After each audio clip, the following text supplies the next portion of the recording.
Chittagong university তো আসলে একটা লাইফ টাইম এক্সপেরিয়েন্স, তাই না? আমরা যারা ঢাকা বিশ্ববিদ্যালয়ে লেখাপড়া করেছি বা অন্যান্য বিশ্ববিদ্যালয়ে গেছি, সব বিশ্ববিদ্যালয়ের নিজস্ব আবেদন আছে। চট্টগ্রাম বিশ্ববিদ্যালয়ের আবেদনটা একদম ভিন্ন।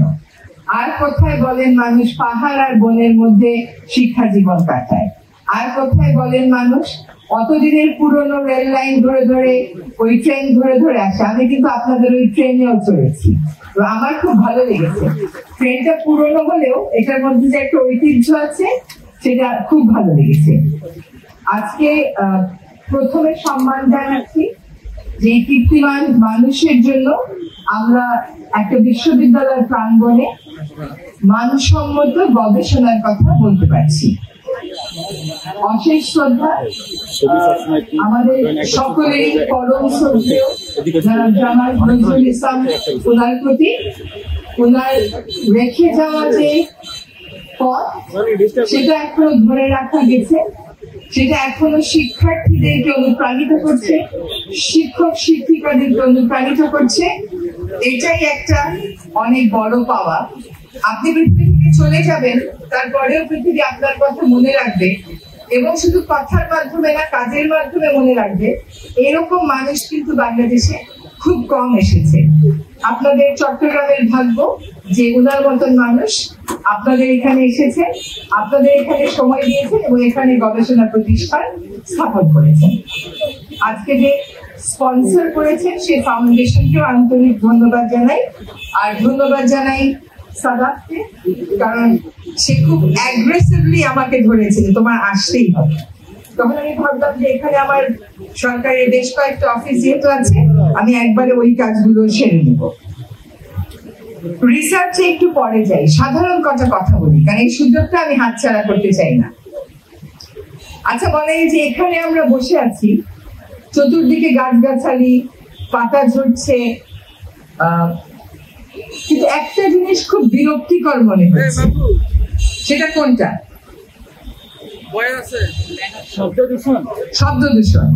এইখানে বসে আছি, ইউনিভার্সিটি ক্যাম্পাসের মধ্যে প্রচন্ড রকমের হর্ন বাজছে।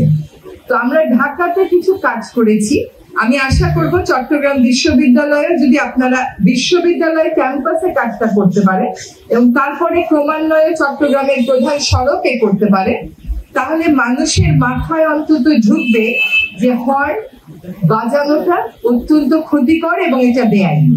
এই দেশে কেউ জানেও না যে হর্ন বাজানো একটা বেআইনি কাজ।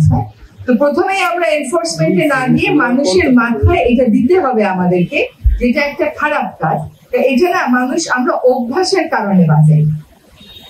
আপনি দেখবেন আপনার বাসায় আপনি গাড়িতে উঠলেন, বাসা থেকে বেরোবেন, এই তো আপনার রানওয়েতে, এখান থেকে আপনি বেরোবেন, এখানে আপনার গেট, ওই গেটে আসার আগে আপনার ড্রাইভার একটা হর্ন দিয়ে দেবে। এটা তার অভ্যাস, তাকে বলতে হবে।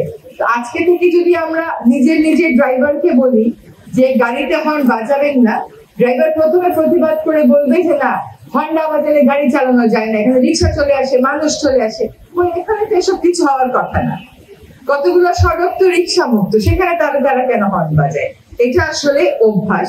এবং তাকে বলবে যে তুমি মনে করো তোমার গাড়ির হর্নটা নষ্ট হয়ে গেছে, এই জন্য তুমি আর চালাবে না। অনেক সময় হয় না, আমরা রাস্তায় বেরোলাম, দেখছি যে হর্ন আর বাজতেছে না, ব্যাটারি ডাউন হয় বা কম দুর্বল হয়ে যায়। এই কাজটা আমাদেরকে করতে হবে। এবং ভিসি স্যার যেহেতু আছেন, ওনার উপস্থিতির সুযোগ নিয়ে বলছি যে এটা অনেকই পরিবেশ বান্ধব একটা ক্যাম্পাস প্রাকৃতিক ভাবে। এইটাকে যদি আমরা সিঙ্গেল ইউজ প্লাস্টিক মুক্ত করতে পারি, এইখানে যদি ছাত্রছাত্রীদেরকে আমরা বলি যে তোমরা স্কুল কলেজে যেমন যেতে, এখানেও একটা ফ্লাস্ক ক্যারি করে আনবে, আমরা জায়গায় জায়গায় রিসিভিং বুথ করে দেবো, সেখান থেকে তোমরা পানি ভরে নেবে। আমরা যদি এই ক্যাম্পাসে নিষিদ্ধ পলিথিন ব্যাগের আনা একদম বাচ্চাদেরকে ডিসকারেজ করতে পারি, আমাদের প্রজন্ম এসব নিয়ে ভাবেনি বলেই আজকে পৃথিবীর এই অবস্থা। কিন্তু এই প্রজন্মকে যদি প্রথম থেকে আমরা এগুলো ভাবাই, মনস্তাত্ত্বিক যে পরিবর্তনটা আসবে সেটা কিন্তু আগামীতে আমাদেরকে অনেকটা পথ চলতে সাহায্য করবে। রিসার্চ খালি যদি বইয়েই সীমাবদ্ধ থাকে আর পাবলিকেশনেই সীমাবদ্ধ থাকে এবং রিসার্চের উপরে কাজ না হয়, পরবর্তী অ্যাকশন না হয়, তাহলে কিন্তু রিসার্চ মানুষের সমাজের কাজে লাগবে না।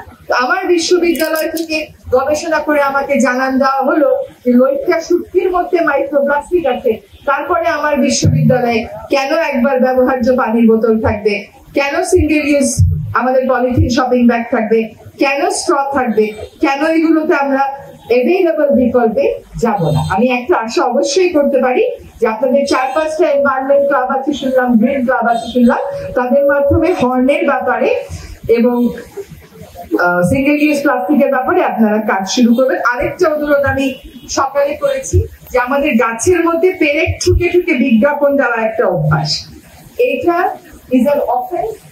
এইটা আপনারা যদি ছোট ছোট টিম করে যার চোখে যখন এই গাছে পেরেক পড়ে একটু যদি খুলে ফেলেন, একটা কোঅর্ডিনেটেড ক্যাম্পেইনও হতে পারে, আইসোলেটেড যার চোখে যখন পড়বে তখন আপনারা খুলে ফেলবেন, এই কাজটাও হতে পারে। এবার আসি আমরা পলিসি এবং রিসার্চে। দেখেন, সরকার নীতিগত সিদ্ধান্ত কিসের ভিত্তিতে নেবে এটা তো বুঝতে হবে। আমাদের দেশের সরকার নীতিগত সিদ্ধান্ত নিয়ে নেয়, নীতি প্রণয়ন করে ফেলে, আইন প্রণয়ন করে ফেলে, কিন্তু আসলে রিসার্চের উপর ভিত্তি করে কাজটা করে না। যার জন্য এই যে আমরা বলি না পলিসি আছে, আইন আছে, কিন্তু প্রয়োগ হয় না, তার একটা বড় কারণ হচ্ছে রিসার্চকে আমরা সবসময় নেগলেক্ট করেছিল। আপনাদেরকে একটু উদাহরণ দিই। পানি সম্পদ মন্ত্রণালয়ের দায়িত্বে যেহেতু আমি আছি, এটার অধীনে একটা সংস্থা আছে রিভার রিসার্চ ইনস্টিটিউট, সেখানে 250 লোক কাজ করে, বিশাল ক্যাম্পাস, খুব সুন্দর ক্যাম্পাস। ওদের রিসার্চের বাজেট কত শুনবেন? একটা ধারণা করেন, কত বলেন? একটা বলেন না, একটা ফিগার বলেন। কত? 1 কোটি? কত? 5 কোটি। 5 কোটি। ওদের রিসার্চের বাজেট হচ্ছে 84 লাখ। তো রিভার রিসার্চ ইনস্টিটিউট নদীমাতৃক বাংলাদেশ একটা 1 কোটি টাকার নিচে বড় স্কেলে তো কোনো রিসার্চও করতে পারবে না, এবং তখন আমাদেরকে হয়তো শুনতে হবে 84 লাখ কি খরচ করতে পারে না, বাকি টাকা দিব। 84 লাখ টাকার যে বাজেট, সেটা তো বড় স্কেলে তো কোনো রিসার্চ আপনার হবে না। অথচ নদী নিয়ে কত রিসার্চ করা আছে। এই যে আমাদের মঞ্জুরুল কিবরিয়া ভাই এক হালদা নদী নিয়ে জীবন পার করে দিল, হালদা রিসার্চ সেন্টার ল্যাব উনি করে ফেললেন। এরকম তো আমাদের প্রত্যেক বড় বড় নদী নিয়ে হতে পারে, কর্ণফুলী নিয়ে হতে পারে না? কর্ণফুলী নিয়েও তো এটা হতে পারে, যে নদীগুলো আমাদের জাতীয় ঐতিহ্য আমরা মনে করি। কাজে এটা খুবই জরুরি যে সরকার যে কোনো নীতিগত সিদ্ধান্ত নেওয়ার আগে ওই বিষয়ে ভালো করে গবেষণা করে। আরেকটা জরুরি বিষয় হচ্ছে যে আপনারা এবার একটু আওয়াজ তুলতে পারেন রিসার্চাররা, যে জাতীয় বাজেটে কতটুকু অংশ আসলে রিসার্চে যায় আর কতটুকু যাওয়া উচিত। আমার মনে হয় গ্র্যাজুয়াল স্কেল আপের একটা সুযোগ আমাদের রয়েছে। আর রিসার্চ মানে যে কেবল বিজ্ঞান আর ফিজিক্যাল সায়েন্স তা কিন্তু না, বর্তমান প্রেক্ষাপটে সোশ্যাল আসপেক্টেও কিন্তু রিসার্চের অ্যাম্পল স্কোপ আছে। আমরা কেমন করে জলবায়ুর প্রভাব নিরূপণ করবো, বলে মোকাবেলা করব, যদি আমরা গবেষণা না করি? গবেষক মানেই যে কেবলমাত্র শিক্ষক তা কিন্তু না। বাংলাদেশের অনেক কৃষকও কিন্তু রিসার্চ করে, জানেন? নতুন নতুন প্রজাতির ভ্যারাইটি তারা বের করে না, কৃষকেরাও করে। প্রায়োগিক কাজ যারা করছে তারাও কিন্তু তারা ওটাকে রিসার্চ বলে না, তারা ওইটাকে নিজস্ব ভাবেই করে যায়, সেটারও কিন্তু একটা মূল্য আছে। রিসার্চ একটা কোনো এলিট সাবজেক্ট না, it has to sit at the top. এটা মানুষের সাথে কাজ করে করারও কিন্তু অনেক সুযোগ রয়েছে।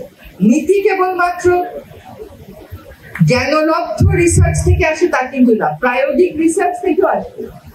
একটা দেশের মানুষ কিভাবে একটা সমস্যার সম্পর্কে, ওই সমস্যার সমাধান সম্পর্কে, বিদেশে দেখবেন আপনি ওপিনিয়ন পোল করেন, ওইটাও এক ধরনের কিন্তু রিসার্চ, এবং ওই ওপিনিয়ন পোল গুলো কিন্তু প্রায় সময় দেখা যায় ঠিক হয়। রিসার্চের জন্য খুব জরুরি হচ্ছে বস্তুনিষ্ঠতা। আমি যদি সরকারে থাকি, আমি রিসার্চের রেজাল্ট যেভাবে চাই, আমার সরকারি প্রতিষ্ঠানগুলো রিসার্চের রেজাল্ট আমাকে সেইভাবেই করে দেয়। তারা বলবে এত বড় সেতু হলে নদীর কোনো ক্ষতি হবে না, আর অন্যরা বলবে এত বড় সেতু হলে নদীর সিস্টেম মরে যাবে, কিন্তু সব সংস্থা একসাথে বলবে কোনো ক্ষতি হবে না। তারপরে 5 বছর 10 বছরে আপনি দেখবেন নদীটা আসলেই মরে যাচ্ছে। কাজে রিসার্চটা কিন্তু ইনক্লুসিভ হওয়ার দরকার আছে। ইনক্লুসিভ হওয়ার দরকার আছে, কারণ প্রথাগত জ্ঞান যাদের আছে সেই প্রথাগত জ্ঞানগুলোকে ডকুমেন্ট করে এবং সেগুলো অ্যানালাইসিস করা রিসার্চের একটা পার্ট হওয়া বলে আমি মনে করি। আমার খুবই ভালো লাগছে শুনে যে এখানে 150 মতন স্টল নাকি আছে। তো আপনাদের সাথে আজকের এই ইন্টারাকশনে এক হচ্ছে আমরা এই ক্যাম্পাসে একটা ক্যাম্পেইন করি এটাকে হর্ন মুক্ত করার, এই ক্যাম্পাসে একটা ক্যাম্পেইন করি এটাকে সিঙ্গেল ইউজ প্লাস্টিক মুক্ত করার, এই ক্যাম্পাসের শিক্ষার্থীদের কাছে আবেদন থাকলো যত গাছে আপনারা পেরেক দেখেন নিজ দায়িত্বে খুলে ফেলবেন, সো দ্যাট এটা একটা সোশ্যাল মুভমেন্টে পরিণত হয়। শুধু সরকার 18 কোটি মানুষের দেশে শুধুমাত্র সরকারের দিকে তাকিয়ে থাকলে হবে না, সরকার সবকিছু বদলে দেবে, আমাদের নিজেদেরও যার যার কাজটা করতে হবে।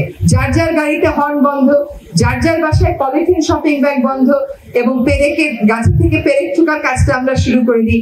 এখানে অনেক মায়েরা আছেন, তারা হয়তো বলবেন তাহলে মাছ আর মুরগি কেমনে রাখবো ফ্রিজে, আপনার আম্মা কেমনে রাখতো ফ্রিজে, জিজ্ঞেস করে নেন। মাছ আর মুরগি যদি আপনি পলিথিন শপিং ব্যাগে রাখেন তাহলে তার ক্ষতিকর প্রভাব কি হয় একটু জেনে নেবেন, আর যদি আপনি পাতলা কাপড়ে রাখেন তাহলে কি হয় সেটা কতটা নিরাপদ থাকে এটা একটু জেনে নিতে হবে সকলকে। তো আশা করি রিসার্চ মানুষের কল্যাণে ব্যয় করা হবে, রিসার্চ বিজ্ঞান ভিত্তিকও যেমন হবে, সামাজিক বিভিন্ন বিষয় নিয়ে হবে,